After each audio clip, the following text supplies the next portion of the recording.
Hello guys, today we're going to see how training is done at the Gonzalez house, which yes is my house. And here I'm going to show you the tricks, the magic, how the guys warm up, how they do sequences, etc, etc. So pay attention because today you're going to learn more things than you ever thought you could learn in a day. All right guys, let's go over there.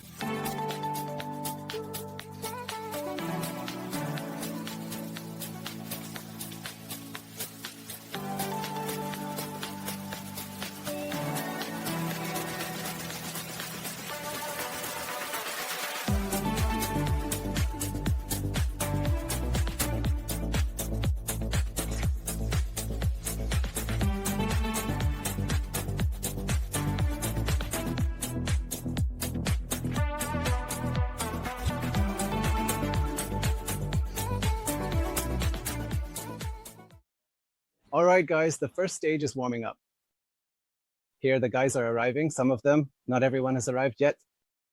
A short announcement. Finger strength and Tindeq course lasts 5 hours. Finger strength planning course lasts 7 hours. The videos are already recorded, so if you want them, you can buy and watch them immediately. And if you also want to train with me, just write to me on Instagram, whether it's for the Tindeq finger strength courses, finger strength planning, or if you want to train with me. Here we have Lucretia, and everyone is starting to train with their Tindeqs. Here, many already have Tindeqs. Here, another Tindeq? What happened with your Tindeqs? All right, what happened here? Here, another guy with Tindeqs, and the idea is that everyone here, the guy with his old school Tindeqs. And the thing is, well, now they are going to arrive. About 3 or 4 more are coming. And the idea is that since it's personalized training, everyone does their own thing, okay? It's not that everyone arrives and then they all train together. Thank you. But each person does their own training, that is their warm-up and recruitment, and then each one will have their respective plan. So when they have already warmed up, I will start telling them how each one is going to train, okay? So that's it. And in my case, I'm also going to train a little there with my own Tindeqs and with my little block. 2025. The first thing is to have a place that is pleasant to climb and has everything. So first the wall, this wall is about 13 meters. Look over there, look over there. Look to the other side in camera. And this wall is sloping. Here it starts at 24 degrees and ends here at 18 degrees. And this wall has 30 degrees. And yes, as you can see, it's full of holes as it should be. The other thing is it has good mats, okay? So you can take risks.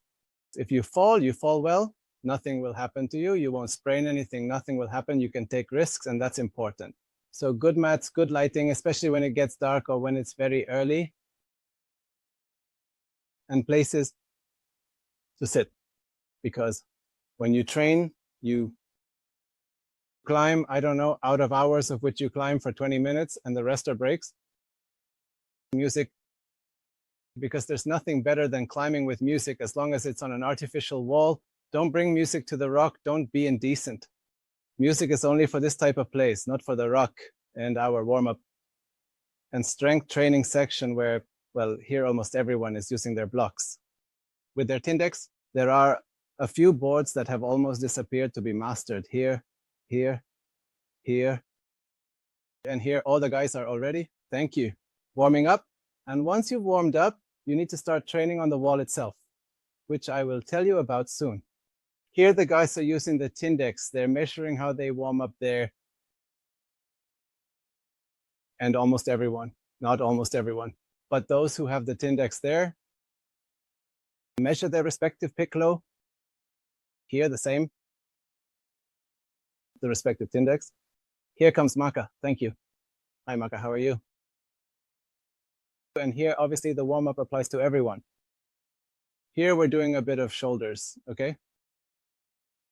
Here, scapular retraction and a bit of pull-ups. Here, Pato, are you done already? Now it's my turn, right? But are you reading or not? Here is Pato. What he's doing is reading the sequence already. And that's it. And here, Lucretia is measuring her piccolo, which is what all these guys have to measure at the end of their warm-up. the other hand, and then they have to record themselves and watch their pull. So that's it. Let's see. Let's see your rope. Well, again, improving little by little, but improving. And that's it. The guys, right, Javi? What's up, Nori? Nori, of course, is part of the wall, right? The problem is that it doesn't let anyone sit, right, Nori? Then she's going to do her respective pick low and their climb whatever she wants. Nori, oh, and I forgot. The tripod is so the guys can record themselves there too. And here, Mabe has already started warming up after having done all her work on the monoboard. So what the guys mainly do here is train to climb rock with a rope that is long routes. So what we do here are sequences. I'm going to show you what the sequences are like here. And everyone here, everyone without exception, is doing sequences. Of course, sometimes we do maximum finger strength work, rubber work, you name it, but most do sequences. So for example, here I have a sequence that starts here, okay? And as you can see, they start at the X and it has numbers. So these numbers guide you on where you have to go. So for example, you start there, follow the 1, then the 2, which would be around here, then the 3, then the 4, and so on. So they arrive and follow the whole sequence, okay? And for example, the one I just mentioned ends over there on a rock and it's 40 moves. And what does that mean? That if it were a normal route of 40 moves, it would be approximately 20 meters. So doing this route is like you did a route on a 30-degree overhang, okay? 20 meters. I mean, that level, and obviously this one is 30 degrees. And here there are 20 degrees, okay? So here there are also sequences of all kinds. But here, since it's 20 degrees, things change. There's a lot of slopers, a lot of small crimps, a lot of small pinch crimps, very bad slopers, really small crimps. And this one, which is 20 degrees, generally the guys who come here prefer to climb here. And why? Because it's much more transferable to rock. It's much more transferable to rock, and it feels much more like they're really climbing on rock, okay? This is the wall that is climbed the most, which is 20 degrees. Then comes another wall that is actually like differentiation. That one is 24 degrees, and this one is 18 degrees, and this, well, I mean, sorry, this one is 30 degrees, and because it's 30 degrees, of course, the holds are better, they're more juggy. It feels more artificial because they're not the type of holds you would find on rock. But this one is useful, for example, for more power, for harder moves, etc. But it's not as transferable if you really want to climb rock, unless you're in a sector where there are overhangs and more roofs. But in the vast majority of times on rock, they're either vertical or gentle overhangs, okay? So what we're going to do is we're going to see some of these guys there reading the sequence, and then we'll see how they climb. Okay, and the other thing is that the sequences here have grades. What does it mean that they have grades? This sequence that has 40 moves is, I don't know, a 6C. And what does that mean? That a 6C, if it were a rock route, would be approximately a 6C. And how do we know? From experience, because the feeling of climbing this route is the same as if we were climbing a 6 on rock, a 6C on rock. And there's everything here. For example, there are sequences that are 7A, 7A plus 7B, there's everything, okay? Just as there are sequences that can be 6A, okay? In my particular wall, the grades tend to be a bit harder because the guys get high and go stronger and stronger. But for example, on this wall, on this one in particular, the hardest sequence is like an 8A, which only one person is doing, who is Pito. But they can be routes of whatever you want with as many moves as you want. Although the vast majority of the routes that we do here range from like 35 to 45 moves. Why? because it's the most transferable. That's the only reason. There in the background, Christian is doing a route. What grade are you doing, Christian? 6C. And here is Mabe doing another sequence, which is a 7A+. This sequence is, as you can see here, white with red letters. And well, obviously, there are smaller steps, long steps, a lot of pinching.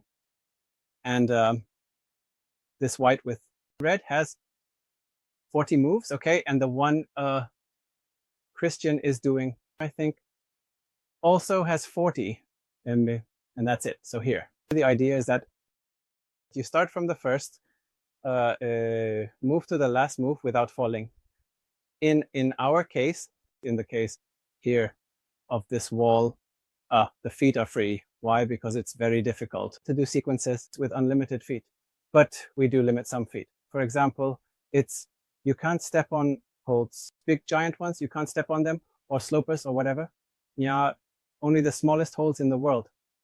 Sometimes we limit the feet, but it's rare, okay? And that also means that since the feet are unlimited, the moves tend to be much stronger with hands and arms because, of course, you have unlimited feet. So there we are, with the two guys who continue, giving it their all. And here is the waiting list of everyone waiting there, motivating their guys. Motivate them, come on. Let's go now. Come on! In fact, here Mabe is at the crux of the route. That is, from two somewhat bad holds, she has to go to a sloper, which is this one, to another sloper, which is that one. Come on, Mabe. Come on, Mabe. Good. Crimp, crimp. Very good, Mabe. Very good.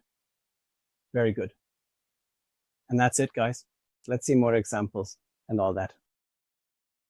And here Mabe is at the end. She's on move 36, 35. This move is super, super hard. Come on, Mabe. Oh, and here everyone. Poor Mabe. Poor Mabe. Hey, of course. Here what Maka is doing is reading the sequence. And in this, Maka is special because Maka still struggles with reading. She still finds it difficult to read the route. So she has to be here for 10 minutes, just reading the sequence to be able to proceed. And actually here, apologies to Javi. Javi too. Javi has a great technique, moves well, climbs beautifully. And even though she visualizes well, because Javi visualizes super well, she still takes her time to read the sequence to be able to proceed. So it's not like I've learned it and I don't do anything else. No, even when you know how to do it very well, and Javi is concerned about that. They visualize super well. Here the guys are a bit lazy, even though they go to sequences they have done before. And here is Lucrecio trying out some steps. He hasn't gone through a sequence yet. And here, as you can see, Maka is still there. Reading. And here, the main concern is to read the sequence well.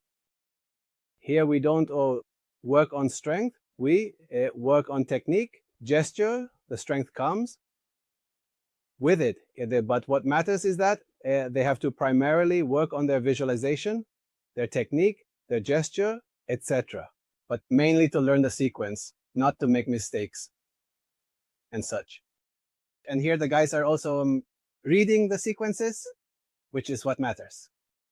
Some are trying out some steps. And how long do these sequences last? About 6 weeks ago, 2 months at most. And then they all change. And why? Because you should always be outside the comfort zone. So there. Everyone is reading. Javi keeps reading, etc. And here goes Pato. Okay, Pato, which route are you going to? To Ruben's, which is a 6. He's going to one that's a 6C and was set up by Ruben. And what colors? This one. And how are the sequences? The sequences must have the name. And why the name? Because that way we know who set it up. Because of course there are sequences that have a name and you know who set it up. They make somewhat ugly sequences and we prefer not to do them. And also to know that if you did a bad sequence, to tell them, hey, learn to correct it and everything. All right, Pato, whenever you're ready. So Pato is going to try once and for all to tackle one of his nemesis, which is a 6C. And he starts there with both hands and on the count of 1. And that's how he follows the sequence. Okay. And here, everyone, as always, reading the sequences, reading. If you notice, everyone is reading. Here, Maka keeps reading. And which one are you going to? To the one of the duck. The one of the duck, which is a 7, A or 7, A+. And so each one has their challenges.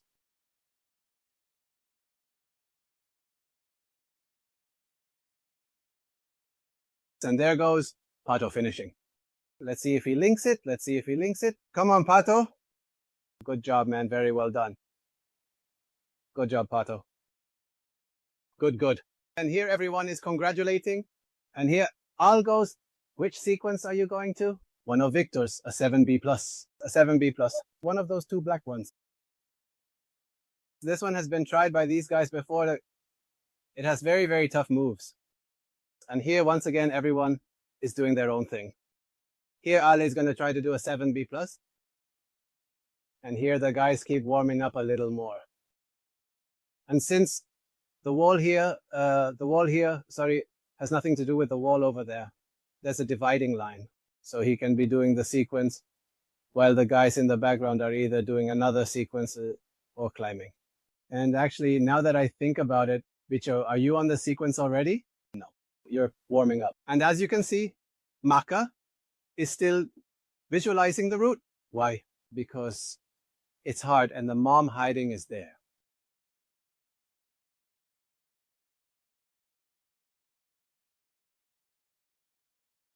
And that's it, the guys. The idea is that everyone sets sequences based on the grade they are doing and the level they are reaching. The most important thing about climbing is that here the guys have a good vibe. Right, Javi? Yes, the good vibe. And that's important. It's important that in the group you're in, there's friendship, there's a good vibe, there can be competition, but healthy competition. So in general, as the coach, I make sure there are no conflicts, that there's a good vibe, and that they have a good time in the end. So we're going to keep training. This was a summary of how training is done here. And guys, if you liked the video, obviously give me a like, or subscribe if you haven't done so before. And we'll keep sharing all the tricks possible so your climbing reaches the best level. A hug. Bye-bye.